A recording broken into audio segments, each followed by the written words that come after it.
Ser podcast.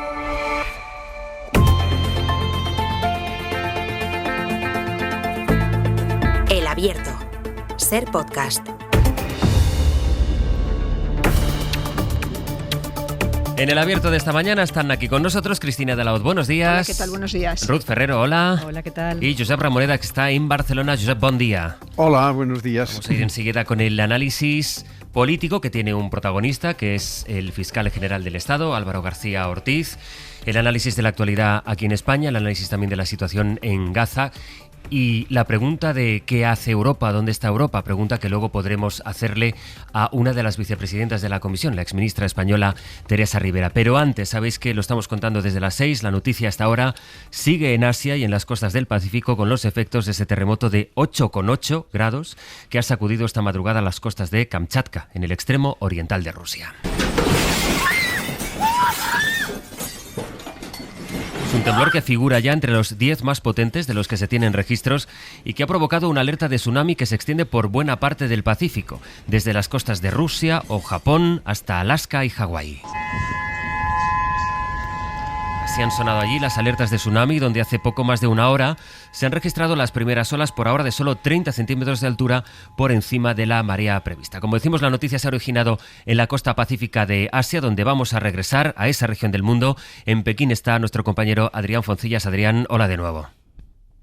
Hola, buenos días. Bueno, las imágenes que nos llegan desde Kamchatka, esa península rusa que queda casi enfrente de Alaska, muestran la destrucción material de las olas que han alcanzado allí varios metros de altura y que han disparado también las alertas de tsunami en países vecinos como Japón. Es decir, el hecho ha sido que un terremoto ha despertado el temor y ha ido activando las alertas uno a uno por todos los países de la región pacífica.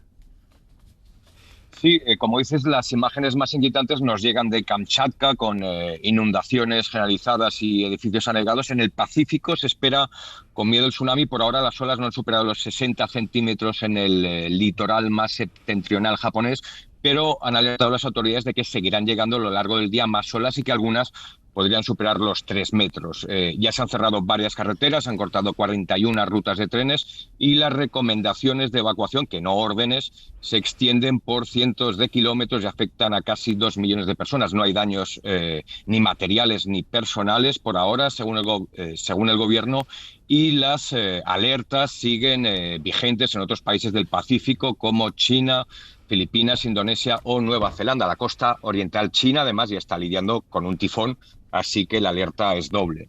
Por tanto, lo que tenemos, lo que se sabe seguro es que se ha producido esta madrugada, ese terremoto en Rusia, casi enfrente de Alaska, de magnitud 8,8, uno de los mayores de los últimos años, y que eso ha hecho activar las alertas por la posibilidad de un tsunami del que de momento no hay noticia, no consta que haya impactado sobre ninguna costa ni que haya provocado daños ni heridos, pero sí que ha despertado las alertas porque, pues, por ejemplo, en Japón recuerda lo que se vivió hace 14 años. Decías que en Japón hay evacuaciones, 2 millones de personas, contábamos a las 8 allí en ese país. Sigue muy presente el recuerdo de lo que pasó en 2011. Murieron entonces 15.000 personas y además se provocó aquella crisis medioambiental porque afectó de lleno a la central de Fukushima.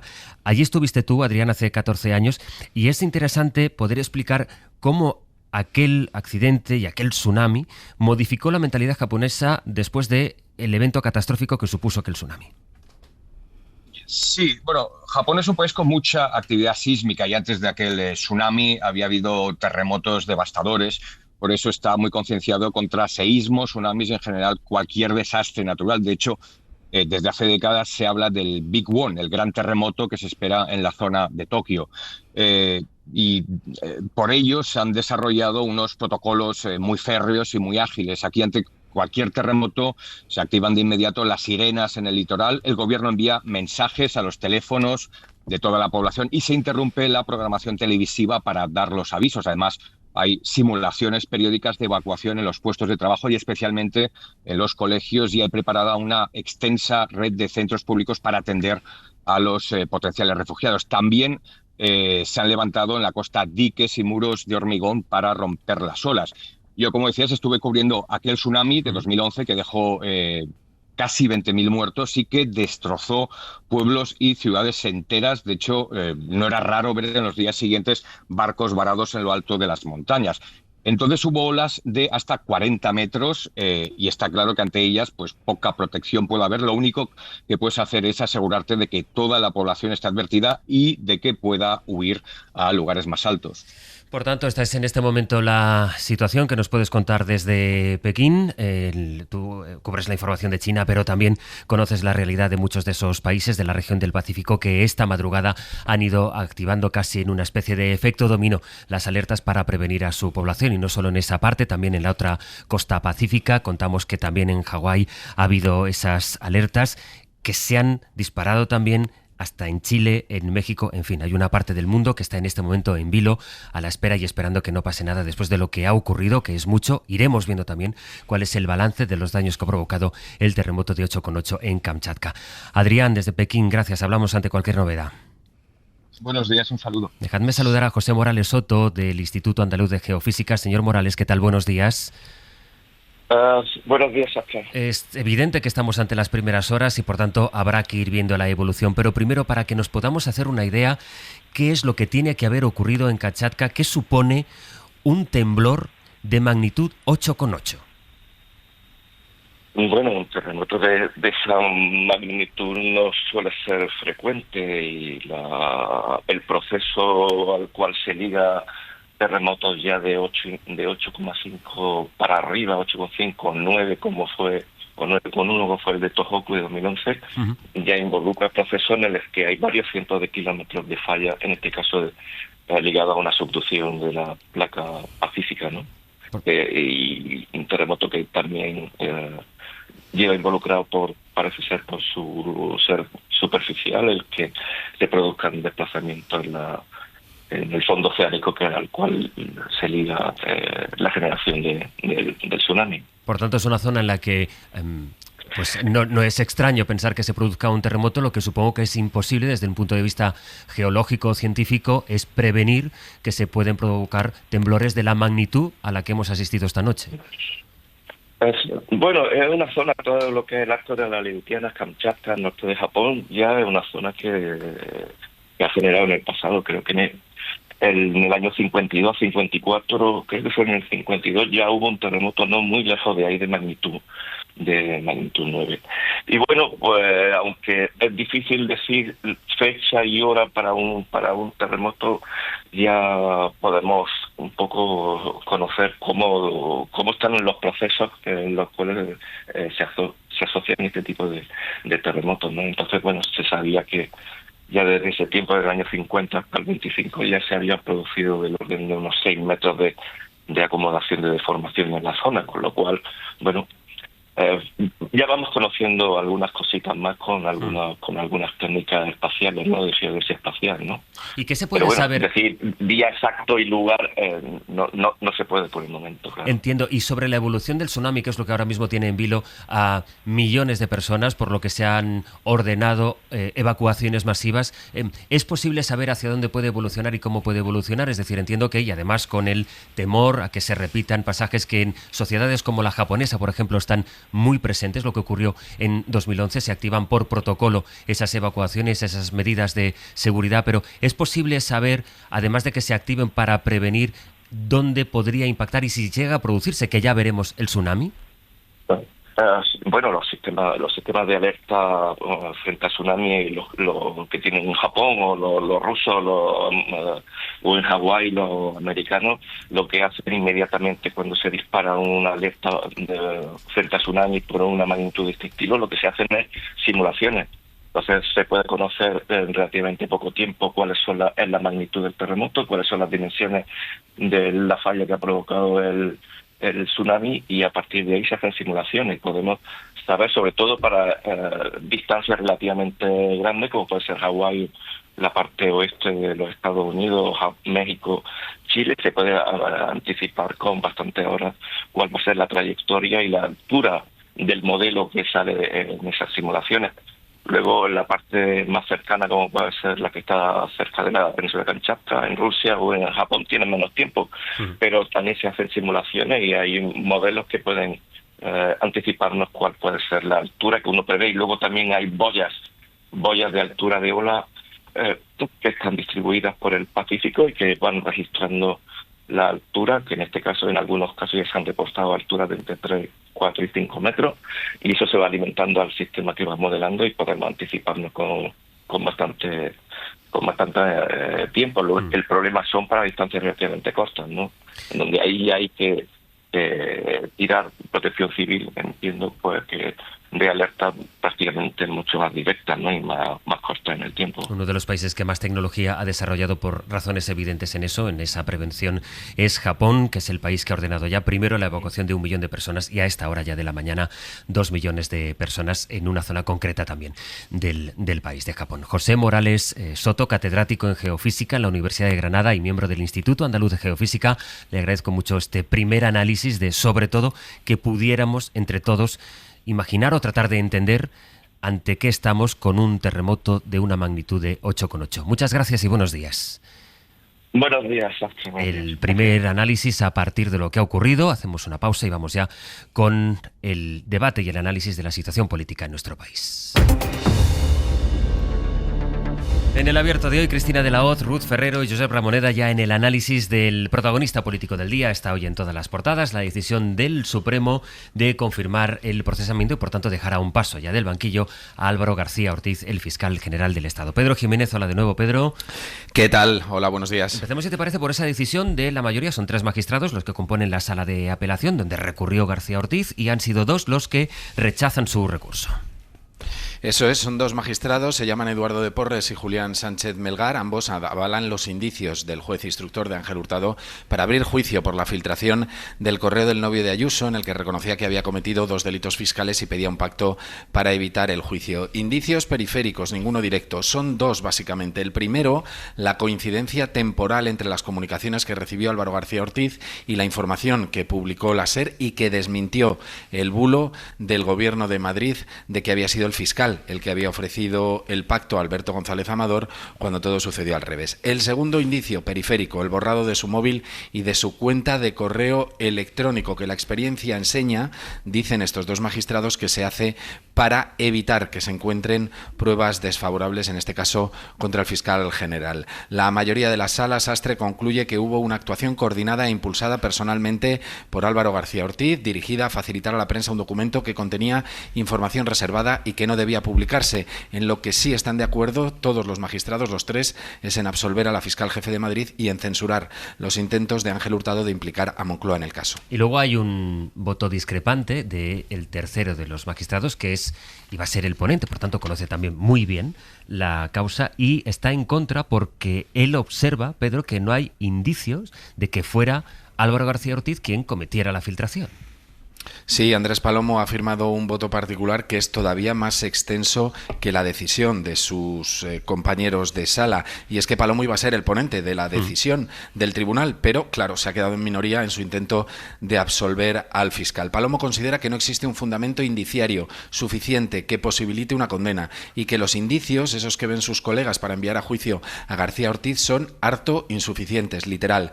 Recuerda Palomo que el derecho penal de autor no tiene respaldo constitucional, que la responsabilidad penal deriva del hecho acreditadamente cometido. La fase preliminar de investigación en el proceso, añade, sirve no solo para preparar un juicio oral, sino también para evitar la apertura de juicios innecesarios, como considera que ocurre en este caso. Concluye diciendo que para enviar a alguien al banquillo no basta con una narración trabada, verosímil, como si de una obra de ficción se tratara.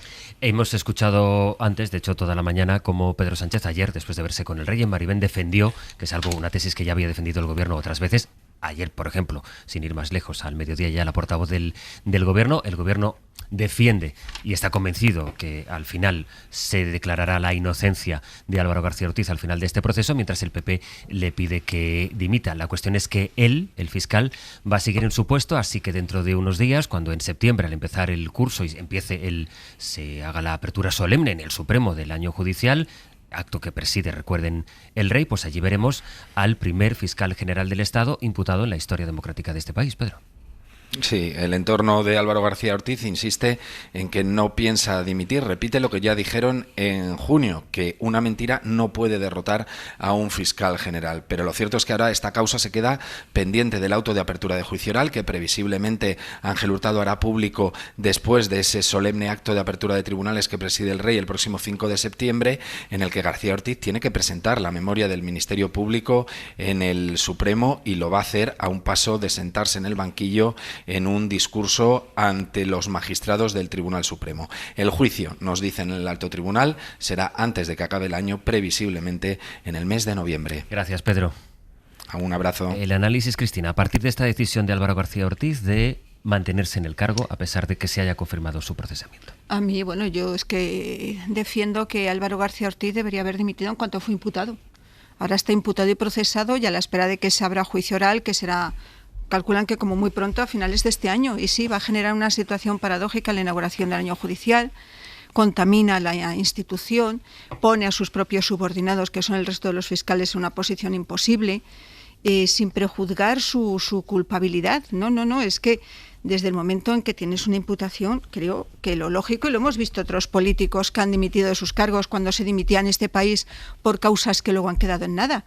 Pero es que el problema del fiscal general del Estado no es que se representa a sí mismo, es que representa una institución muy importante. Entonces yo defiendo desde hace muchísimo tiempo que su situación es insostenible. Luego hemos vivido episodios tan rocambolescos como averiguar que había borrado todos sus mensajes, todos sus correos. Lo que pensaban muchos analistas que eso le iba a eximir, y eso se ha convertido en uno de los elementos de prueba para llevarla a juicio, el borrado de esos mensajes, ¿no? Que no deja de ser muy sospechoso. Vamos a ver, yo creo que hasta el Supremo, la sala de apelaciones del Supremo ha sido hasta cauta. Hay un voto particular que para él es muy importante porque parte de su recurso puede basarse en los argumentos de ese voto particular. Es verdad que nunca se ha ido a juicio, dicen los colegas que saben de esto, de que nunca se ha ido a juicio con una sala de apelaciones dividida. También dicen eso, pero bueno, la sala de apelaciones ha sido hasta cauta porque primero ha sacado de la causa a la fiscal jefe de Madrid y luego ha decidido que no hay ningún elemento indiciario que permita presuponer que recibía instrucciones de Moncloa, entre otras cosas porque es verdad que hay un borrado de mensajes que no sabemos si hubo o no hubo, nos puede llevar a la especulación.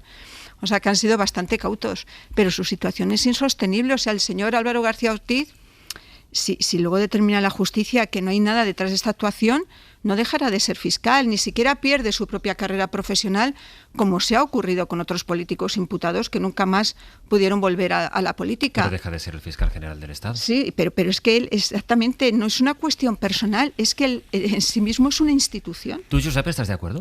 Sí, es decir, yo creo que en circunstancias normales el fiscal general del Estado, si está acusado formalmente de un delito, pues evidentemente tiene que dimitir. Me parece que esto es muy difícil de negar. Lo que pasa es que tenemos que ver el contexto en el que nos movemos, y el contexto en el que nos movemos es un grado extraordinario de politización de la justicia, promovido evidentemente por la estrategia sistemática sobre la que hace tiempo que intenta el PP con poco éxito llegar al poder, ¿no? Entonces este clima pesa, está allí y es evidente y no se puede negar. Las sospechas de politización de la justicia son grandes. Es evidente que, como ha expresado el magistrado Andrés Palomo, hay dudas de que realmente se den digamos las seguridades necesarias para procesar a un ciudadano. Pues lo que dices es que no hay pruebas.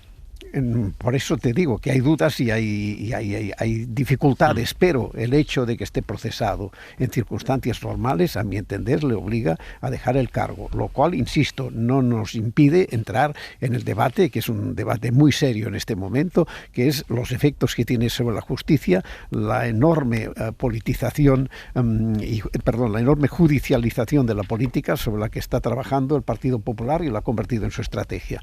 Las dos cosas son ciertas, pero se dan a la vez y por tanto es difícil la convivencia entre estas dos necesidades, ¿no? La de dimitir de unos y la de comportarse de otra manera de otros, que están haciendo mucho daño, entiendo yo, a la justicia, porque cada vez se expande más la idea de una justicia politizada. Ruth. Pues estoy 100% de acuerdo con lo que dice Ramoneda. De hecho, era justo lo que yo iba a decir. El tema de la politización de la justicia, ¿no? Que esto hay que leerlo dentro de ese contexto de la politización de la justicia, que impacta de manera sustantiva en varios ejes o sobre varios ejes.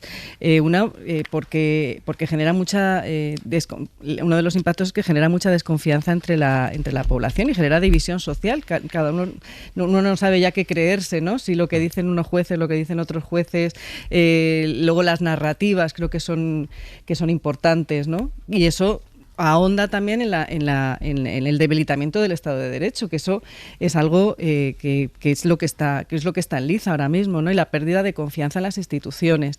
Y claro, son como varias, lo decía Cristina también, ¿no? Son varias líneas de análisis, una que tiene que ver con esta politización de la justicia, que es el contexto general, y luego, claro, indudablemente el fiscal general del Estado representa una institución y, por tanto, lo que está en juego es, de nuevo, la pérdida de confianza en las instituciones si el fiscal general del Estado no sale de ese puesto, porque es una suerte de pescadilla que se muerde la cola. Si no sale, se puede generar desconfianza en las resoluciones judiciales, y si sale, pues podemos seguir hablando de politización de la justicia y, por tanto, de autos que son de parte, ¿no? Entonces, esto genera, pues, de nuevo, división social, mayor polarización y ahondar en esa politización de la justicia que, como bien comentaba Ramoneda, pues debilita, digamos, las estructuras fundamentales del Estado de Derecho. Es evidente que hay politización de la justicia y judicialización de la política, sí, claro, o sea, se da el proceso en doble sentido. Y hay un debilitamiento de la confianza de los ciudadanos en las instituciones. Pero es que creo que no ayuda a ello que haya un fiscal imputado y procesado. Al revés, abunda y ahonda más en ese descrédito que pueden tener muchos ciudadanos, independientemente de que consideren, hombre, estamos hablando de magistrados del Supremo. Yo creo que decir, bueno, que es toda una gran conspiración, como dicen, no digo vosotros, pero como se dice desde determinadas instancias, que esto es una gran conspiración, pues vamos a ver, yo creo que la Sala de Apelaciones ha sido bastante prudente. Y es una manera también de desacreditar nuestras propias instituciones, pero se desacreditan por sí solas si el fiscal casi, o sea, es la figura institucional, el fiscal general del Estado, no toma una decisión y decide desvincularse de un cargo y al que está contaminando, y de unos subordinados a los que, insisto, pone una posición bastante imposible.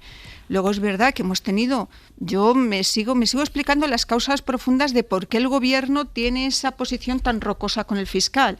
Ya escuchamos en su momento, antes de que estallara este escándalo, aquello que dijo Sánchez de la Fiscalía, de quién depende, pues eso. Luego, recientemente habló de su fiscal general del Estado. Llegó a decir aquello de que los medios de comunicación teníamos que pedirle perdón porque se había demostrado que no tenía nada que ver tras el borrado de los mensajes. ¿Os acordáis? Digo, ahora es el momento de pedirle perdón porque de su móvil no se ha demostrado nada de lo que se le acusa. Claro, había borrado los mensajes. Es decir, hay algo a mí que no me termina de encajar de por qué esa defensa tan cerrada de algo que debería caer por su propio peso. Lo que dice el gobierno, voy yo contigo, lo que dice el gobierno es, el gobierno está convencido de que al final se demostrará la inocencia. De hecho, tú misma lo indicabas, Cristina, es extraño que en la sala de apelación haya un voto discrepante cuyo argumento sea nada menos, que no me parece menor, no hay ningún indicio que apunte contra este señor, y entonces aquí de lo que estamos hablando, insisto, esta es la tesis que reivindica el gobierno, estamos hablando de que la Fiscalía lo que hizo, ellos niegan la revelación de secretos, y lo que hizo fue en todo caso desmentir un bulo porque se intentaba hacer pasar una información cuando era justo lo contrario. No era la Fiscalía la que estaba ofreciendo un acuerdo al novio de Isabel Díaz Ayuso, sino que era al revés. Pero que yo sepa, el gobierno no decide quién es culpable e inocente respecto a nadie. Digo que esta es la tesis del gobierno de se le haría un daño irreparable a un señor que nosotros pensamos que es inocente, y de momento es verdad, la presunción de inocencia rige para todo el mundo, también para el fiscal general. Ramoneda. No, pero esos son los efectos contaminantes de esta estrategia de judicialización permanente de la política por parte del Partido Popular. Estos son los efectos, ¿no? Entonces, evidentemente, el adversario se siente injustamente tratado, víctima de esta judicialización judicialización y cae en la trampa, para decirlo así, cae en la trampa de responder políticamente a una cuestión judicial, ¿no? Estamos en una situación muy envenenada en este momento, fruto de esta sistemática, única y repetida estrategia de Feijóo de convertir cualquier actividad política, todo lo que tiene que ver con la política, tiene que ver con cuestiones de criminalidad, de delincuencia, en fin, el sistemático repetición del sanchismo corrupto. Bueno, pues claro, cuando se monta todo sobre esto, pues es evidente que el que se siente acusado reacciona cometiendo errores de libro como este, de negar algo elemental, que es que el fiscal general tendría que dimitir. Pero es efecto de esta dinámica, que es una dinámica muy perversa y que además nos conduce a situaciones como estas, porque sin esta dinámica muy probablemente este procedimiento no hubiese tenido lugar. Y esto es muy sintomático, es el clima en el que se está instalando la política española en este momento. Sí, durante mucho tiempo, cuando hacíamos análisis desde la ciencia política de los poderes del Estado, hablábamos de esos tres poderes y normalmente hablábamos de que la acción política solo recaía en dos, pero es verdad que el Poder Judicial también es un actor político, independientemente de que haya una mayor o menor politización de la justicia, pero es un actor político y opera de manera independiente, pero es un actor político que incide también en el propio sistema. Y esto es lo que estamos viendo. Si además de ser un actor político, que esto se ha tardado mucho tiempo en verbalizar en voz alta, porque parecía que era como ingerir, ¿no? O inferir que era una voz de parte, pero eso no necesariamente es coincidente. Si esto se une a un contexto de esa politización del Poder Judicial en consonancia con la polarización de toda la sociedad, en la cual pues eso, cada uno se enroca, digamos, en sus posiciones, pues el resultado es el que tenemos. Y efectivamente, a nivel institucional parece evidente que y como acción política tendría que haber una dimisión del fiscal general del Estado, pero en términos institucionales. Y lo que dice el gobierno es que claro, que es que él entiende que el fiscal general no es culpable y da igual que esté afectando a la institución, porque eso también es lo que se está poniendo sobre la mesa. Hombre, yo no diría que el Supremo está al servicio de Feijóo y que Feijóo determina las decisiones de los jueces del Supremo. Y luego quiero recordar que hay dos causas. He hablado de la pareja de Isabel Díaz Ayuso, tiene 2 causas judiciales abiertas. Y también tenemos el caso Montoro. Es decir, aquí cuando se habla de que la justicia es de parte, pues mira, tenemos un país que ha sentado y ha encarcelado a un vicepresidente del gobierno, a presidentes autonómicos, a un yerno y cuñado de rey. Sinceramente, yo creo que le hacemos un flaco favor a la justicia cuando la ponemos bajo sospecha. Pero yo no digo que sea de parte, digo que es un actor político. Muy breve, no necesariamente de parte. Yo no he dicho que sea de parte, yo he dicho que está politizada. Que ya, es pero más o menos ha venido a decir Ramoneda, que esto todo era culpa del PP. No creo yo que el Supremo decida lo que ha decidido ayer porque se lo haya dicho Feijóo.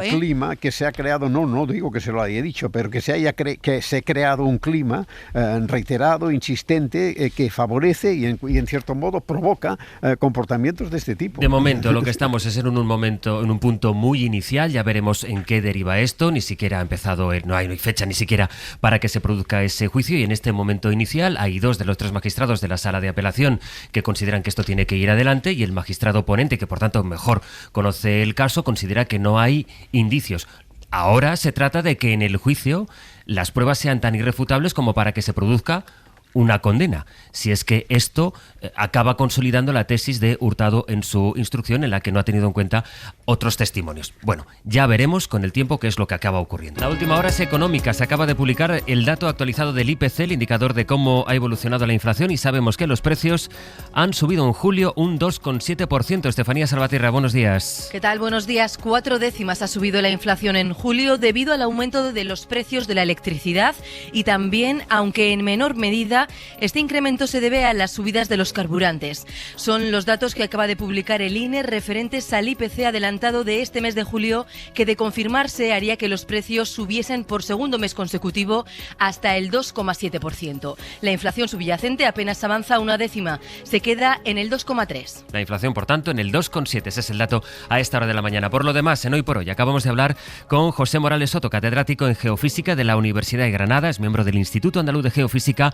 acerca del seísmo de 8,8 que se ha desarrollado esta mañana, esta madrugada en Rusia, y que ha desatado una alerta de tsunami en buena parte del Pacífico, Bayón. Nos ha contado que no es frecuente ver un seísmo de esta magnitud, que a pesar de los avances científicos es difícil predecir con fecha y hora exactas un temblor como el de Kamchatka, pero que sí es posible conocer los procesos asociados a fenómenos como estos. Se sabía que ya desde ese tiempo, del año 50 hasta el 25, ya se había producido del orden de unos 6 metros de acomodación de deformación en la zona, con lo cual, bueno, ya vamos conociendo algunas cositas más con algunas técnicas espaciales, ¿no? De geodesia espacial, ¿no?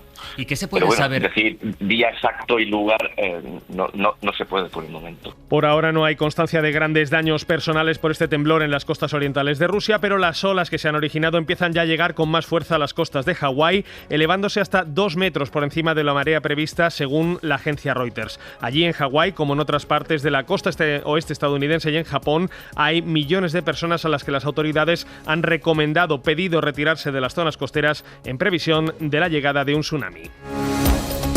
Por lo demás, en Extremadura se mantiene el desalojo preventivo de unos 200 vecinos de varias alquerías por el incendio de Las Urdes en la provincia de Cáceres, contra el que luchan ya 180 efectivos después de que en las últimas horas se hayan incorporado nuevos medios estatales y aéreos. Aún así, las perspectivas son favorables para este incendio. Y en los deportes, Sampe, el Atlético de Madrid presenta durante la mañana otras 2 caras nuevas de las 6 que han llegado este verano. La del lateral italiano Matteo Ruggeri, ex del Atalanta, y la del centrocampista estadounidense, ex del Betis, Johnny Cardoso, ambas a partir de las 12:30 de la mañana, y tras las del lunes de Alex Baena y ayer de Thiago Almada. Esta semana, dedicada a las presentaciones de las novedades rojiblancas, se completa mañana con los 2 restantes fichajes que se han cerrado hasta ahora, el del lateral español Marco Pubil y el central eslovaco Janko, a falta de que pueda llegar alguna novedad más. Y tenemos varios partidos de pretemporada con equipos de primera. En una hora comienza el Elche Getafe desde las 10 a las 5:30 de la tarde, Olympique de Lyon Mallorca, 6:15 Girona Alavés, a las 7 de la tarde Real Sociedad Osasuna, Wolfsburgo Español y Racing Athletic Club, y a las 8 de la tarde Coventry City Betis.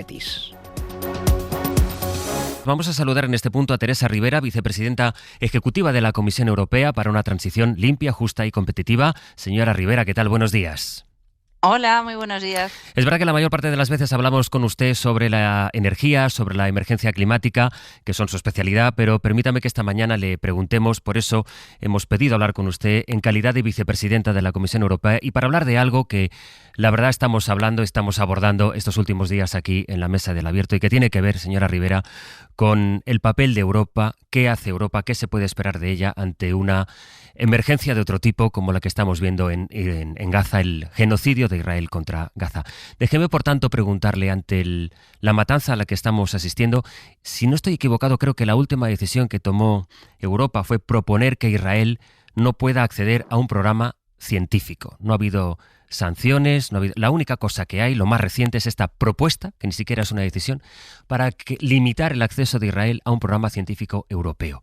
¿Usted cree que esta es la respuesta que debe dar Europa al genocidio al que estamos asistiendo en Gaza? Yo creo que es una pregunta y una reflexión muy pertinente. ¿Cuál es el papel de Europa en este momento y cómo nos relacionamos con los límites de la coherencia que predicamos, pero que luego a la hora de la verdad es mucho más complicado llevar a la práctica? El lunes tuvimos una reunión extraordinaria del Colegio de Comisarios precisamente para analizar este asunto junto con el acuerdo comercial con Estados Unidos. Y la verdad es que cuesta mucho movilizar a Europa. Yo creo que el anterior alto representante de la Unión Europea, Borrell, ha sido muy claro y muy explícito al respecto. Europa está dividida en este punto. Esa suspensión del acuerdo temporal del programa de participación en un programa científico financiado por la Unión Europea tenía por objetivo el no financiar actividades que puedan generar desarrollos tecnológicos de uso mixto, es decir, los drones, la capacidad de observación puede ser utilizada para distintas cosas. Fue una decisión, a mi juicio, profundamente insuficiente. Creo que estamos asistiendo a uno de los mayores escándalos desde el punto de vista humanitario. No hay nadie que entienda derecho internacional que pueda justificar medianamente la falta de proporción en la respuesta. Ni los datos, ni lo que vemos se corresponde con ningún comportamiento permitido por el derecho internacional humanitario. Creo que es escandaloso, y el derecho de guerra, por cierto.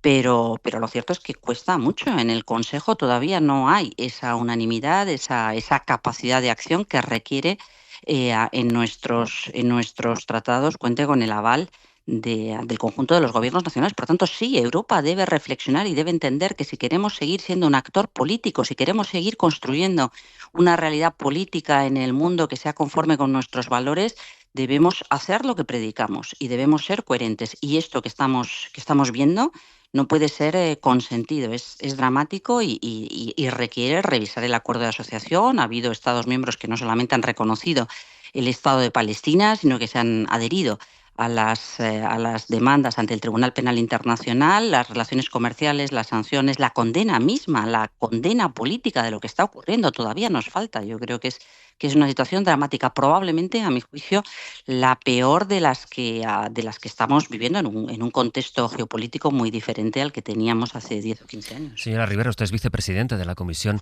¿Le gustaría que la presidenta Ursula von der Leyen, del gobierno comunitario del que usted forma parte, hubiera liderado esa respuesta que usted echa en falta de Europa?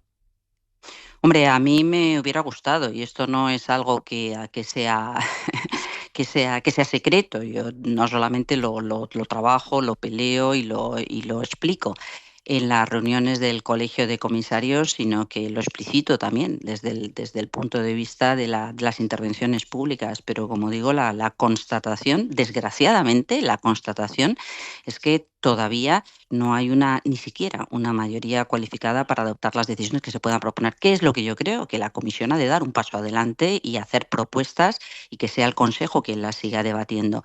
¿Qué es lo que observamos? Que en el Colegio de Comisarios la capacidad de análisis, la propuesta está muy mediatizada por la realidad que se entiende, que se interpreta, que es el sentir común entre los Estados miembros. Y esto, evidentemente, requiere una reflexión profunda. ¿Qué Europa queremos? ¿Qué valores queremos defender? ¿Cuáles son las relaciones que queremos preservar en un orden internacional cada vez más convulso? ¿Y por qué es importante? No solamente por razones obviamente humanitarias, morales y absolutamente primarias, que se produzca un alto el fuego, que se permita el acceso a la ayuda humanitaria, que se presione a Israel para poder enfrentar esta situación desde el punto de vista de la razón y el derecho. Claro que hay que condenar a Hamás y el acto terrorista de Hamás, pero claro que existe una autoridad palestina, y claro que debemos reconocer la capacidad de diálogo y condenar la desproporción en la respuesta. ¿Usted le ha pedido directamente a Ursula von der Leyen que proponga sanciones en calidad de presidenta de la Comisión? ¿Sanciones contra Israel? Bueno, yo este pronunciamiento lo he hecho en el Colegio de Comisarios desde hace meses, prácticamente cada semana, sí. ¿Y ella qué contesta? No es fácil. El problema es que la capacidad de propuesta de la Comisión no necesariamente es acogida por parte de los Estados miembros. Los Estados miembros son los que dirigen esa acción exterior. Sí, pero la Comisión puede proponer. Sí, pero lo que yo le puedo decir es que no existe ese consenso hoy por hoy en la Comisión tampoco. Evidentemente, la Comisión es un reflejo de lo que son las sensibilidades nacionales. No porque institucionalmente sea así, la Comisión es independiente y debe defender los intereses de la Unión Europea, pero lo cierto es que cada cual venimos con nuestro contexto cultural, con nuestras apreciaciones, y evidentemente esa sensibilidad personal se refleja en los debates, y hoy por hoy, como es obvio, no hemos podido conseguir ir más allá de lo que se ha propuesto. Pero si ante una situación como la que estamos viendo en Gaza, que ya no es que maten a la gente con bombas, es que les disparan cuando van a por comida, que les matan de hambre, con las portadas de la prensa internacional, que es lo que tanto se lee en las cancillerías, mostrando cada mañana la foto de niños que están en los huesos y que mueren de inanición. Si ni siquiera así se consigue un movimiento en Europa que propicie la propuesta al menos de alguna sanción, entonces, ¿qué se puede esperar de Europa, vicepresidenta? Bueno, yo creo que esta es la reflexión de fondo más sensible que merece la pena hacer en voz alta. En el fondo, Europa está construida de una manera peculiar. Desde el punto de vista institucional y político, probablemente no ha habido una realidad parecida nunca y hay que hacerla conforme va pasando el tiempo, pero es importante actualizar y entender que ante situaciones así, Europa ha de reaccionar y consolidarse como actor político y debe movilizar aquellos sentimientos, valores, principios que están detrás o que inspiraron esa construcción del proyecto europeo a mitad del siglo XX y que hoy se manifiestan en la imperiosa necesidad de responder ante una situación absolutamente intolerable desde todo punto de vista, porque no hay nada de lo que haya aparecido reflejado en la lista de acciones que usted está indicando que pueda ser defendido ante ninguna instancia, ¿no? Y además, desgraciadamente, es algo que se pretende ocurra sin testigos, porque Europa está enviando ayuda humanitaria, que se paraliza en la frontera, Europa está defendiendo el papel de Naciones Unidas y a Naciones Unidas no se le deja entrar,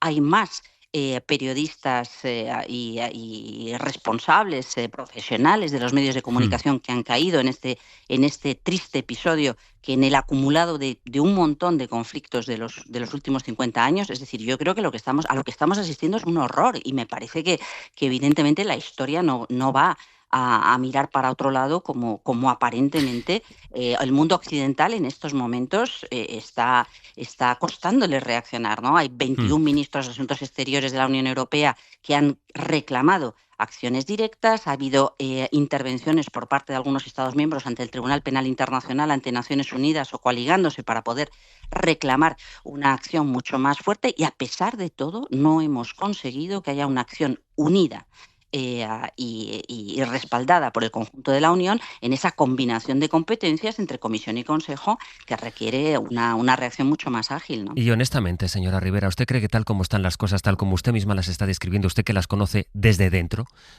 cree que Netanyahu puede tomarse en serio cualquier cosa, cualquier pronunciamiento ya que pueda hacer Europa? Bueno, yo creo que Netanyahu está empezando a vivir algo que no conocía hasta ahora, que es discrepancias internas. Y creo que esta reflexión de cómo Europa debe plantearse, que desde el punto de vista de la defensa de nuestra propia posición y credibilidad debemos generar respeto, es decir, debemos conseguir que los demás nos miren con respeto, es particularmente importante. Creo que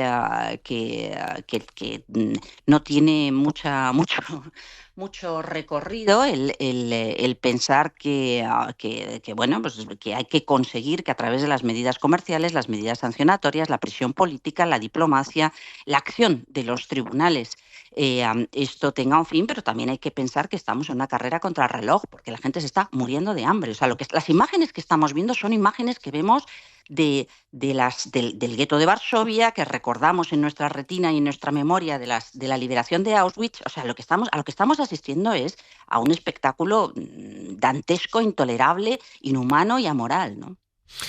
Deme un par de minutos porque quiero comentar también con usted el otro gran asunto que ya les reunió el otro día a los comisarios, que es ese acuerdo que fue a suscribir a Escocia Ursula von der Leyen con Donald Trump. En conversación con Teresa Rivera, vicepresidenta ejecutiva de la Comisión Europea, en su caso para una transición limpia, justa y competitiva, aunque en la primera parte de nuestra charla hemos abordado el asunto de Gaza y lo que queremos abordar en esta segunda y final parte de la charla, señora Rivera, es el acuerdo comercial que suscribió Ursula von der Leyen en Escocia con Donald Trump. Déjeme empezar por ahí, por las formas. ¿De verdad esto se tenía que hacer yendo al complejo de golf donde ha ido a jugar y a promocionar Donald Trump con esa foto en la que él recibió de aquella manera a Ursula von der Leyen? ¿Usted le parece que esas fueron formas? Hombre, hubiera sido mucho mejor en Bruselas, ¿no? En el Berlemont. A ver, yo creo, uniendo una cosa con otra, yo creo que el punto más importante de esta reflexión que estoy haciendo en voz alta es que los europeos debemos ser conscientes del valor de Europa y debemos estar preparados para defender los valores de Europa. Si no nos lo creemos, si lo damos por hecho, si nos escudamos en qué ocurre con la Comisión, con unos, con otros, nos vamos a encontrar con situaciones en las que el resultado no nos reconforta. Y yo creo que en este debate sobre qué es lo que ha ocurrido en esa reunión entre el presidente Donald Trump y la presidenta Ursula von der Leyen, el mensaje de fondo es qué es lo que quería Europa, en qué consisten esas relaciones transatlánticas. Y las relaciones transatlánticas pues probablemente son de forma muy importante comercio y relaciones económicas entre los dos mercados más importantes del mundo, pero son mucho más. Y es cierto que hay un señor al frente de la Casa Blanca que nos ha roto los esquemas, es decir, no es un señor que se comporte con arreglo a derecho, a formas, en muchas ocasiones ni siquiera a buena educación desde el punto de vista de la interlocución correcta con las personas que le rodean, y que presume de ello, presume de saltarse a la torera el Naciones Unidas, el derecho internacional, la cortesía o lo que sea, ¿no? Y la pregunta es, ante esa situación, la disyuntiva es, muy bien, hacemos frente y asumimos las consecuencias, buscamos cómo con paciencia gestionar lo que pueda resultar más conveniente y ganar tiempo, porque lo que sí tenemos que hacer es extraer lecciones, e intentamos que no se escalen los conflictos. Y yo he de decir que esto lo hemos visto en citas muy parecidas, porque lo que observamos es que hace pocas semanas, cuando este señor empezó a decir que había que incrementar el 5% del PIB, hubo muy pocos de esos dirigentes que hoy dirigen sus dardos contra Ursula von der Leyen que tuvieran el coraje de decir, pero qué tontería es esto, profundicemos en la defensa y en la seguridad y en la estrategia política europea. Así que tenemos un contexto que no nos gusta, no nos podemos quedar en el rincón, tenemos que extraer consecuencias de lo que ha ocurrido. Tenemos que saber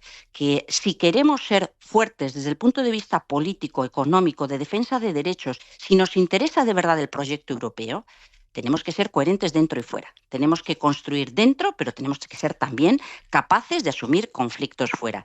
Y yo creo que esto es lo que de alguna manera se esconde detrás de esa foto, que obviamente el que haya un señor que presuma de cómo maltrata a sus interlocutores no nos resulta cómodo a nadie. Y creo que la señora von der Leyen, pues evidentemente, calculo, no se lo he preguntado, pero calculo que hubiera preferido recibirlo en el Berlaymont también, ¿no? En Bruselas. Por entender, la señora Rivera me está diciendo que todas estas críticas que hemos escuchado de los gobiernos, singularmente, por ejemplo, el primer ministro francés, o Orbán el otro día, bueno, el propio Pedro Sánchez, que dijo que no le entusiasmaba el acuerdo, todas estas críticas que han hecho los jefes de gobierno a posteriori, ¿a usted le hubiera gustado que hubieran tenido el valor de hacerlas antes de que von der Leyen cerrara el acuerdo? Hombre, yo creo que la pregunta es, en un contexto así, con un señor así, que dice y hace en una partida de póker mundial, que se desentiende de las relaciones con el resto del mundo, y que en el fondo pues le gusta una puesta en escena mucho más agresiva. La pregunta interna, y yo en este caso creo que es algo que la señora von der Leyen ha intentado hacer con mucho cuidado, es ¿cuál es el sentir colectivo de los gobiernos europeos? ¿De qué forma, en lugar de que vaya cada uno de los Estados miembros a hablar, a preguntar, a comentar, a negociar sus cosas, se puede mantener una posición unida?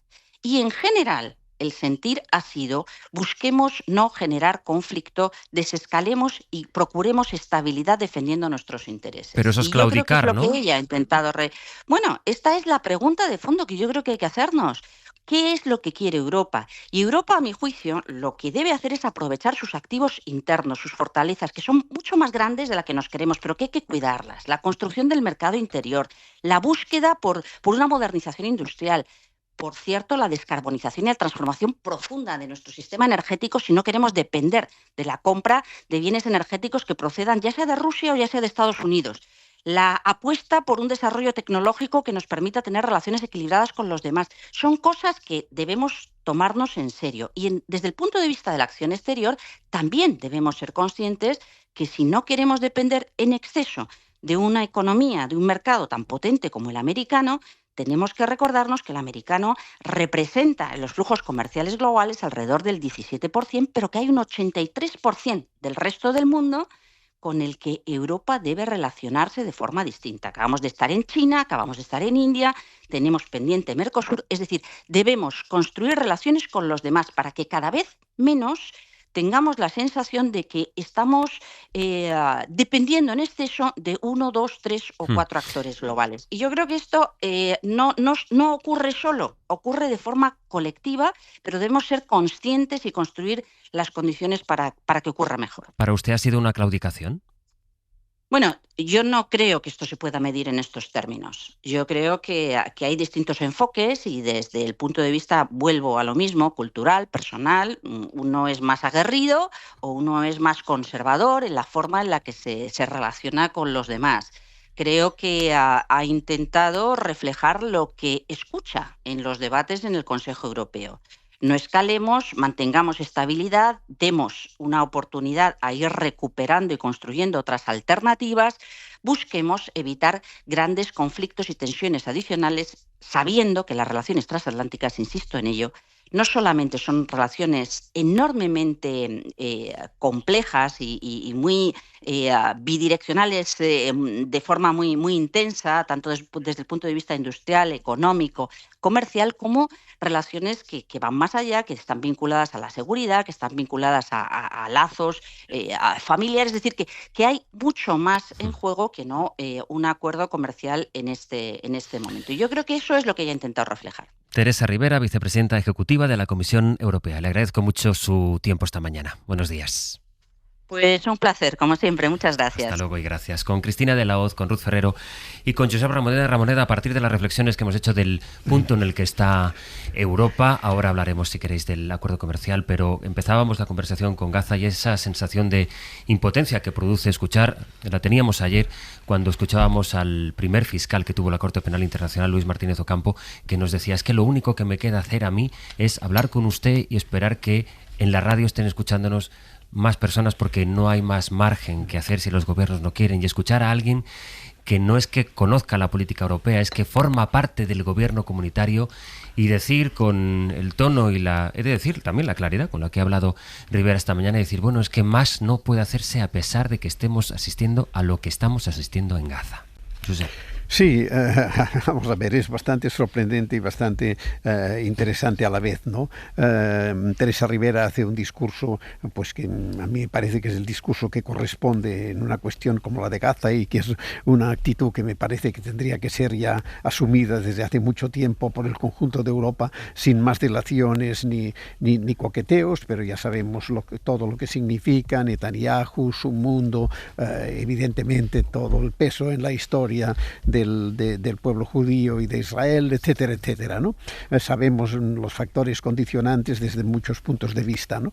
Pero, claro, no deja de ser sorprendente que una persona que ha hablado con la claridad y que sería muy fácil estar de acuerdo en casi todas las cosas que ha dicho, después haga esta especie de juego de adaptaciones para intentar salvar de alguna manera la claudicación de von der Leyen ante el presidente Trump, ¿no? Que en el fondo lo único que expresa es lo que ya sabemos, que estamos en una mutación de sistema económico y comunicacional, y que están imponiendo unas nuevas, digamos, mayorías determinadas desde los poderes económicos que están poniendo en juego cuestiones claves del sistema democrático. Esto es una mutación real, acompañada además por unos sistema comunicacional nuevo, que es el digital, que tiene una capacidad destructiva considerable sobre la cultura democrática, ¿no?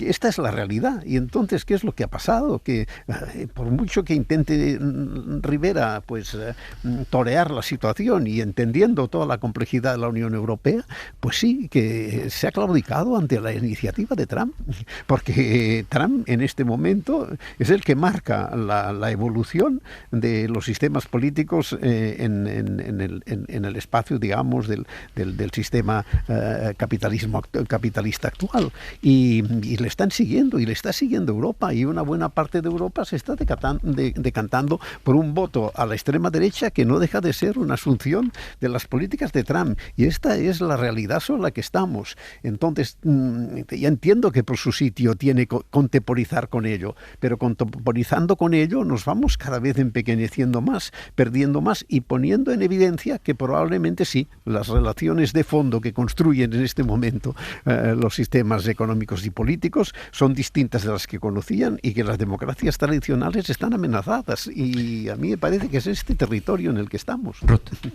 Sí, yo creo que estoy de acuerdo también con Ramoneda. Creo que una de las cuestiones importantes es que la parte de las élites políticas europeas tienen que empezar a darse cuenta de que hay un cambio de paradigma a nivel global y también y de manera muy especial en las relaciones transatlánticas. Y esto parece, lo ha apuntado Teresa Rivera, pero todavía es muy incipiente, parece que todavía cuesta mucho, ¿no?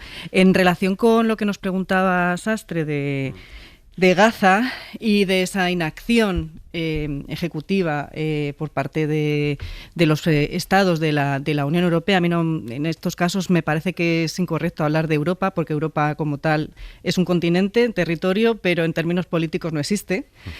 A pesar de que nos machaquean desde Bruselas hablando todo el rato de Europa, los valores de Europa, bueno, es que no haya tales valores, es más que en un texto jurídico. ¿Con qué credibilidad defiendes esos valores si en algo tan básico como la reivindicación de los derechos humanos y el derecho a la vida y a que no maten a la gente de hambre, todavía estamos esperando algo de Claro, es una ausencia de coherencia de políticas, ¿no? Es decir, tú tienes en tus textos legales, en los tratados, unos marcos, el artículo 2, donde aparecen una serie de valores que no defiendes para todo el mundo.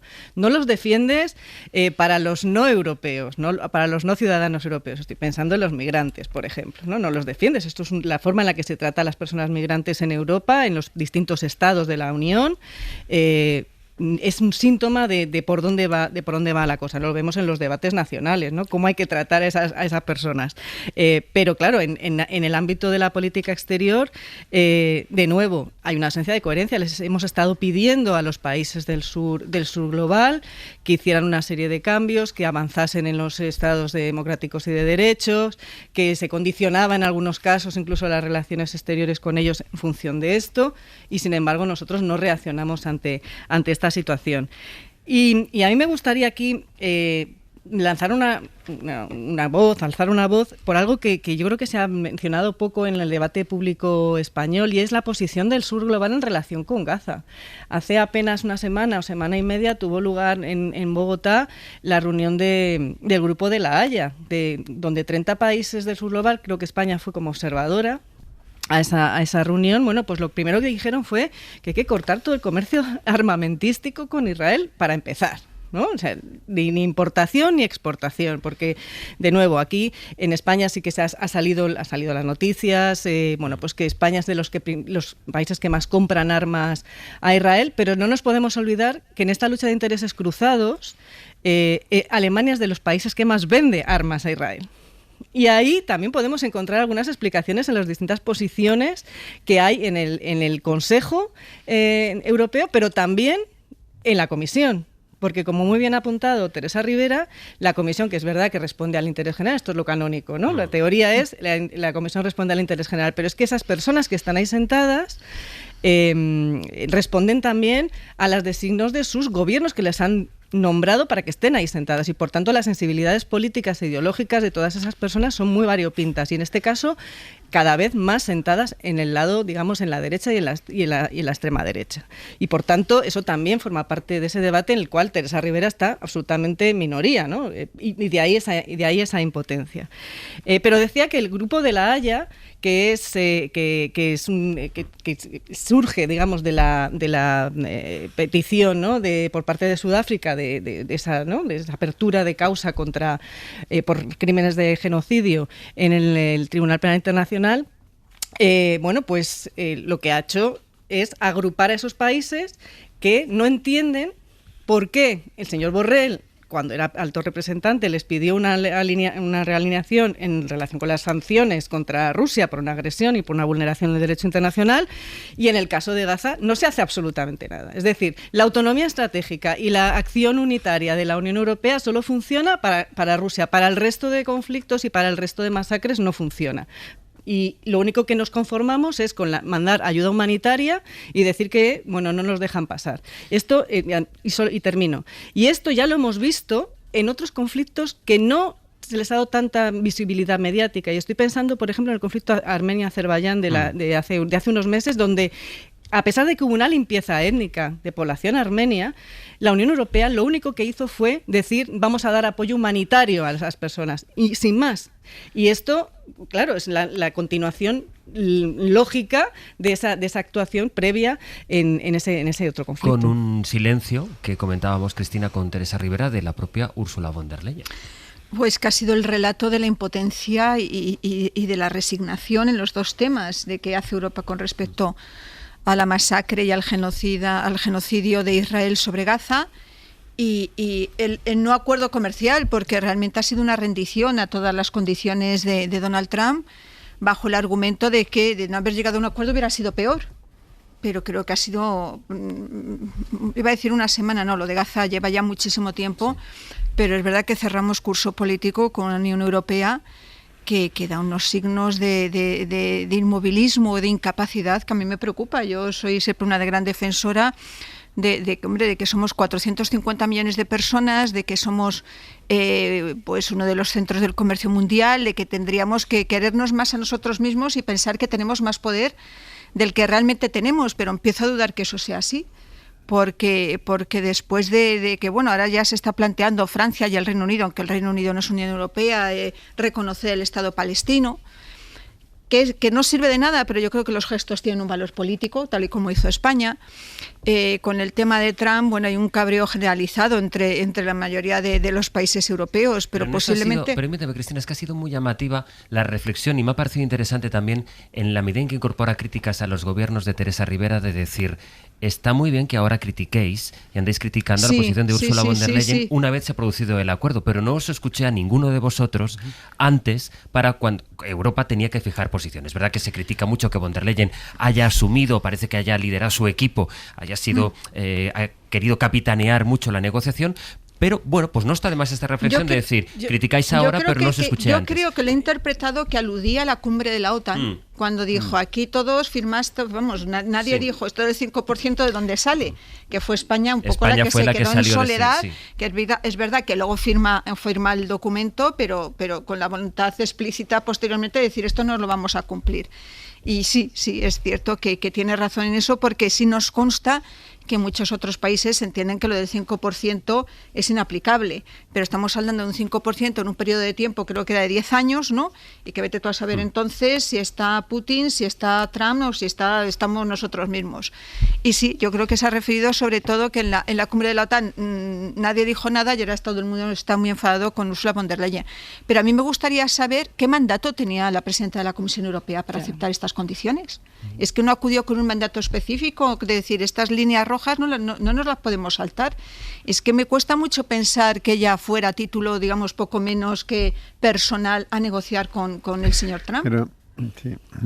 No, pero es que hace ya mucho tiempo que Ursula von der Leyen se ha erigido, digamos, en el liderazgo de lo que podríamos decir las derechas europeas que están haciendo a la deriva hacia el autoritarismo postdemocrático. Hace ya mucho tiempo que ella está en este territorio y que se desmarca de cualquier cosa que pueda ir en otra dirección. Y esto me parece que es relevante, no es un hecho casual y tiene que ver con las relaciones de fuerzas dentro de Europa y entre los países europeos. Miremos el mapa, no lo olvidemos. La extrema derecha está a punto de hacerse con el poder en países estratégicos, en Francia,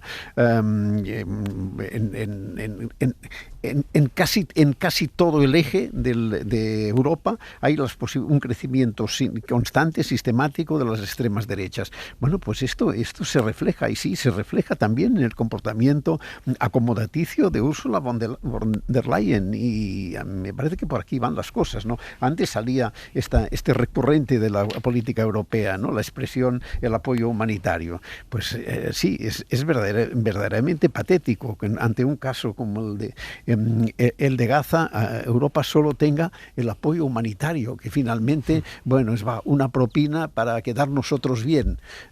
Sí, está Europa en una situación muy complicada, a mi entender, y en pérdida de posición y de autoridad manifiesta. La foto de Trump y von der Leyen, de cuando se estrechan la mano para cerrar el pacto, es terrible. La cara feroz de león que ha ganado de Trump y una sonrisa tímida de von der Leyen.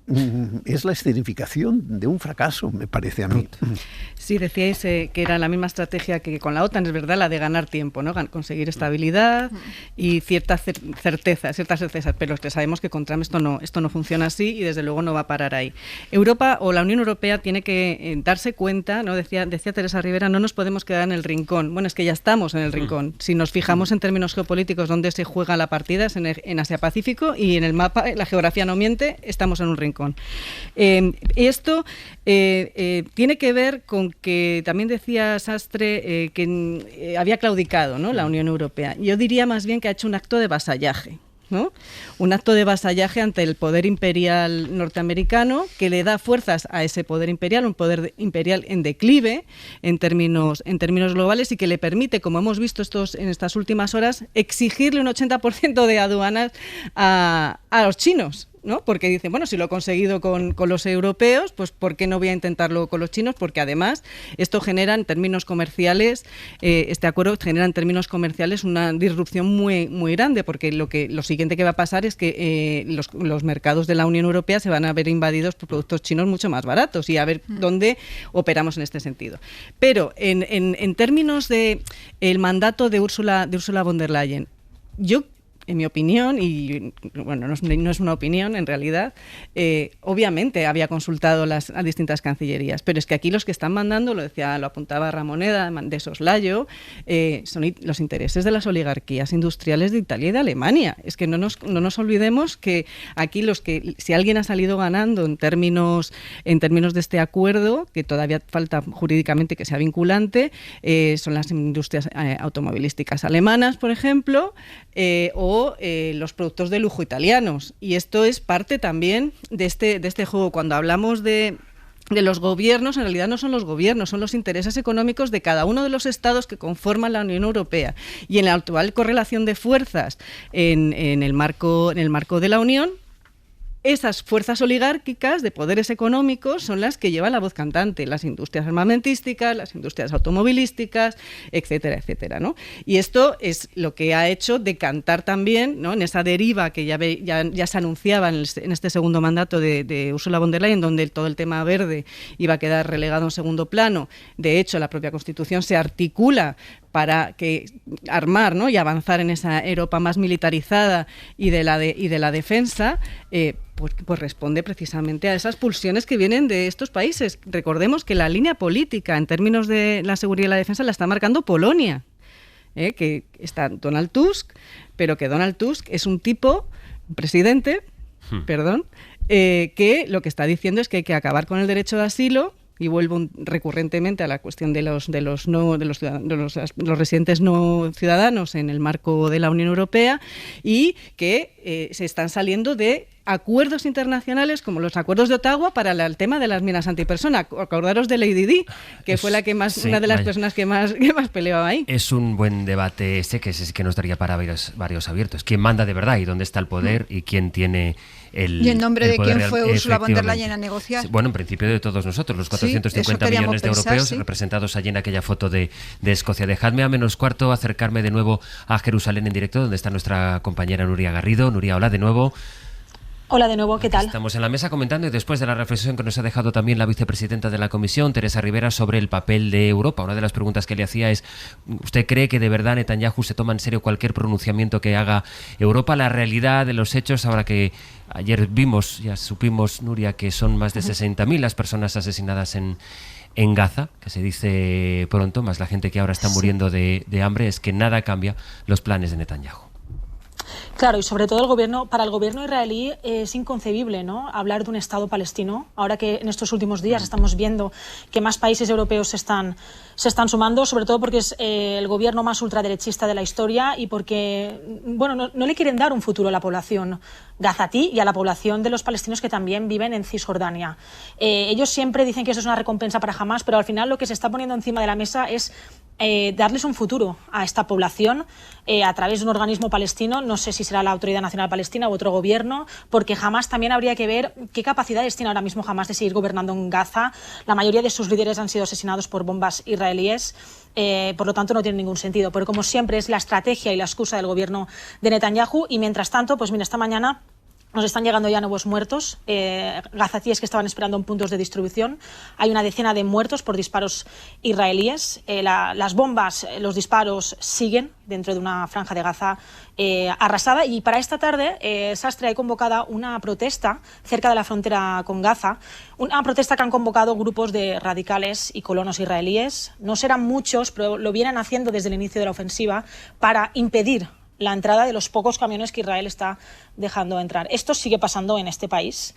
Es surrealista, pero esto sigue pasando y esta tarde van a ir a mostrar su rechazo de que siga entrando ayuda en una Gaza que se está muriendo de hambre. Gente que va a protestar porque entre muy poca, apenas nada comparado con todo lo que necesita la población.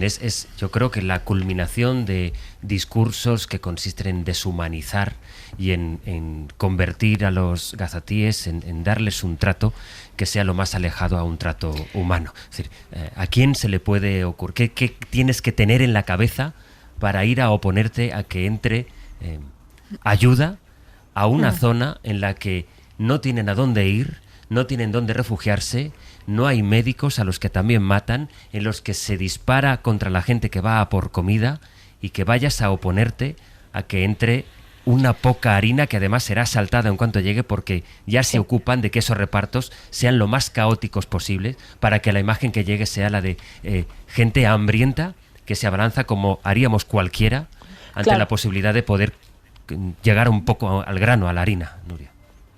Claro, pero ¿qué espera Israel que pase dentro de una franja de Gaza? ¿Qué esperan? ¿Que los gazatíes no vayan corriendo a por los camiones? ¿Cómo estaríamos nosotros si nos quitaran la comida, si no tuviéramos acceso a pan, a harina? De hecho, están enseñando algunas de las cajas que están lanzando por vía aérea y no hay comida suficiente para las familias.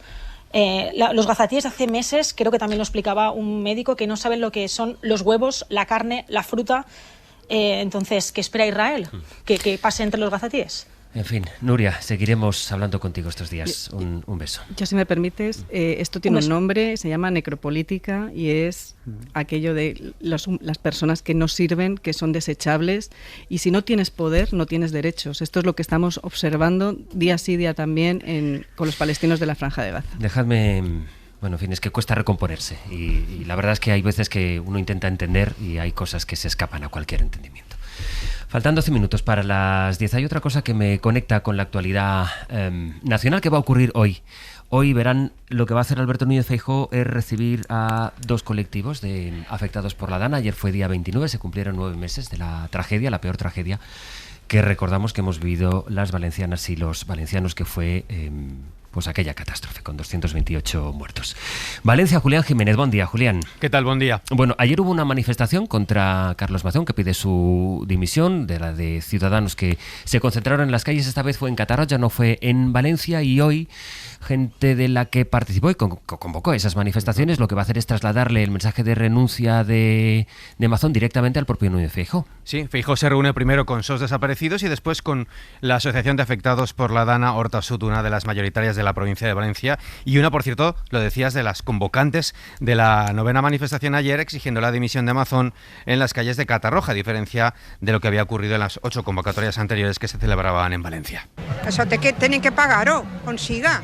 No és possible que deixen a la gent abandonada. Que ho reconeguen, que ho feren mal, i que reconeguen que les víctimes s'hagueren pogut evitar, perquè volen que Mazón se'n vaya. A la manifestación asistieron 1.500 personas. Según la policía, la marcha empezó con un homenaje a las víctimas y con la plantación de un árbol. En su recuerdo también se ha pintado un mural. Y respecto al encuentro del que hablabas de Feijóo con las asociaciones de víctimas de la Dana, los populares explican que el propio Mazón era conocedor de la misma desde hace días y que incluso ha mediado para que esa reunión se celebre.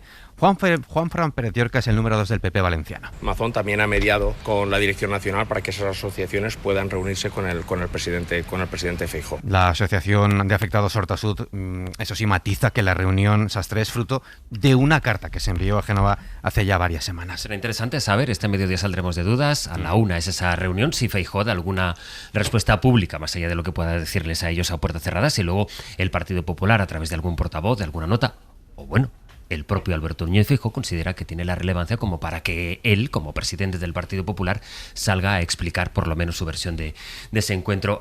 Comentábamos ya ayer que estos días Mazón se ve de alguna manera reforzado porque va pasando el tiempo, él sigue al frente del Govern de la Generalitat Valenciana, seguimos sin saber, esto hay que insistir en esto, seguimos sin saber lo que hizo en las horas cruciales, esa más de una hora que estuvo sin hablar con nadie de los que estaban en el CECOPI, pero bueno, últimamente ha tenido la noticia del informe de la Guardia Civil que ha remitido la jueza precisamente de Catarroja, en la que hablan de falta de avisos de la Confederación del Júcar en lo peor de la crecida del Barranco del Pollo, y luego esta noticia que ayer adelantaba el diario El Mundo y que consiste en que la Fiscalía está investigando la persona a la que el gobierno designó como comisionado para la gestión de la Dana. Es José María Ángel, es un histórico del Partido Socialista, y lo que se investiga, Julián, es si falsificó un título universitario hace 40 años que le permitió el acceso a una plaza de funcionario. Sí, esta noticia ha provocado, como podrás imaginar, un importante revuelo político. El Partido Popular ha exigido el cese fulminante de José María Ángel. La vicepresidenta y portavoz del gobierno valenciano,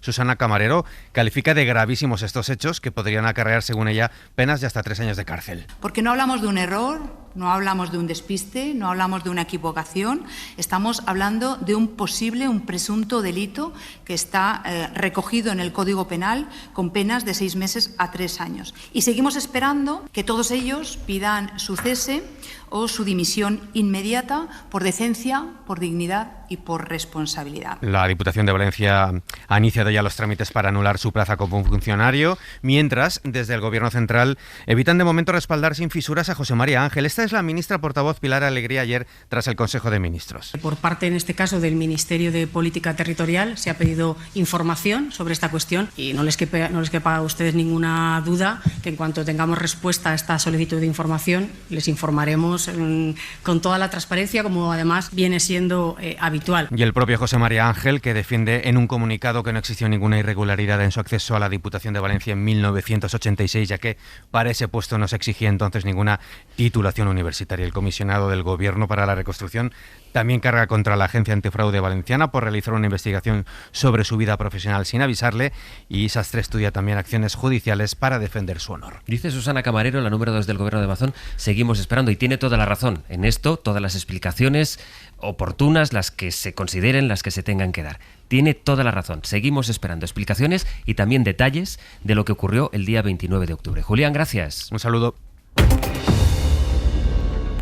Tarde tan gris, no apetece salir, llueve ahí fuera. El verano pasó como un rayo de luz montado en bici. Bueno, el verano pasó. De momento aquí estamos, 30 de julio. Sí. Sergio Castro, buenos días. Buenos días. No, hombre, no. Hoy que es Pepe Rubio, buenos días. Ay, que nos ha hecho una trampa para que sí, no... Para que no es que vais con el piloto automático. Veníamos preparados para hacer la queríamos clavarla hoy. Venga, va. Pepe, Sergio, buenos días. Buenos días. Venga, y ahora, después del show de Sergio y Pepe. Y Sergio, el avance de contenidos a partir de las 10. Bueno, pues empezamos aprendiendo a mirar. Hoy vamos a aprender a mirar un cementerio. El cementerio más grande, la necrópolis más grande de Europa, que la tenemos en Madrid, la Almudena. Allí nos vamos a trasladar con Adrián Durán, que yo no sé cómo definirlo. Adrián Durán es un fanático, probablemente a estas horas está recorriendo la Almudena en bici, porque es un fanático de la historia de este cementerio, y vamos a recorrerla con él. Y a partir de las 10:30 no se vayan todavía, hay más maximalismos, no se crean. Hoy buscamos el mejor de todos los juegos de mesa que se crearon y se crearán jamás. En el 900, 100, 800, lo que les pedimos es eso, exactamente. ¿Cuál es para usted el mejor de todos los juegos de mesa? Nos va a acompañar Santi Esteban, que es el creador de uno de ellos. Ahora mismo puede que no haya ni una sola piscina en España en la que en algún momento no se juegue al virus. Y este es un buen ejemplo para que los demás piensen en otros. O sea, el juego de la oca, el parchís, el dominó, el uno, el mus, el tute, el trivial, el truc. 900, 100, 800. ¿Cuál es el mejor juego de mesa? Ese es nuestro maximalismo. Y luego después con Paloma Pou vamos a simplificar la vida. Hoy vamos a tratar de poner orden a nuestras finanzas. Y después, en 7 Vidas, veremos que Julio Verne vivió un tiempo en Vigo, eso no lo sabemos, pero lo van a saber a partir de las 11, y también vamos a estar con uno de cada, con Gemma Jiménez Maldonado, y vamos a hablar del despertar sexual. Ojo, Hoy despertar sexual. De momento, el despertar de los juegos de mesa. En el 900, 100, 800. Cristina de la Hoz, Ruth Ferrero, Josep Ramoneda, muchísimas gracias. Adiós. Y hasta la próxima. Adiós.